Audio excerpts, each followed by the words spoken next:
Alright, Victorum Gaming fans and Blood and Plunder fans, we're back. We got another quick little unboxing here. We just got this in our recent order.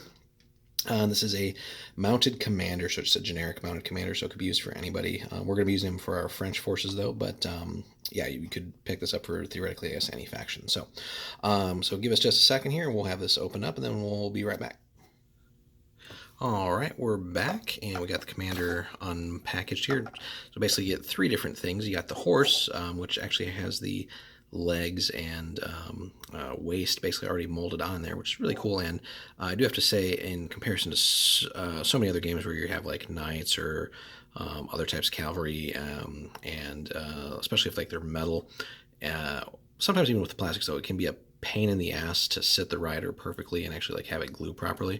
So the fact that like this is already molded on like that is actually pretty cool. And I know a lot of times people want to like paint the saddle and stuff separately and then put the rider on and all that fun stuff.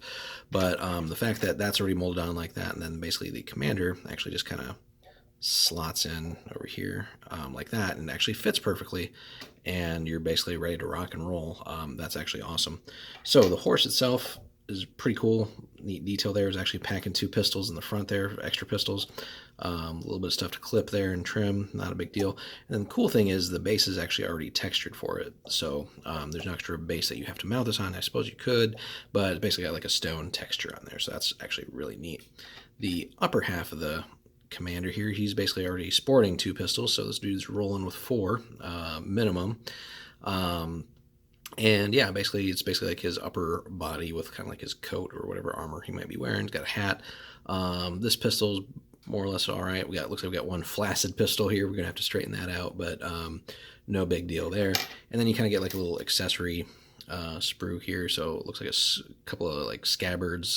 This one that has actual a sword in it, and then what looks like a carbine that we could add there too. So actually really neat. That basically should cover probably all the options that he will actually have available to him. But yeah, that's just the generic mounted commander. Pretty inexpensive little upgrade there for your forces. Definitely gives you some more mobility.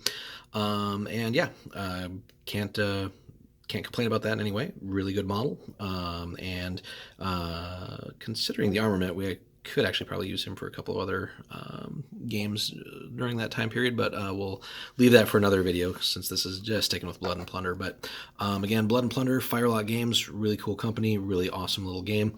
Definitely worth checking out if you like the Age of Piracy and like a skirmish game. Very, very cool stuff to check out. So firelockgames.com. We'll put a link in the description too. But that's been our little unboxing for the mounted commander, and then stay tuned for more content.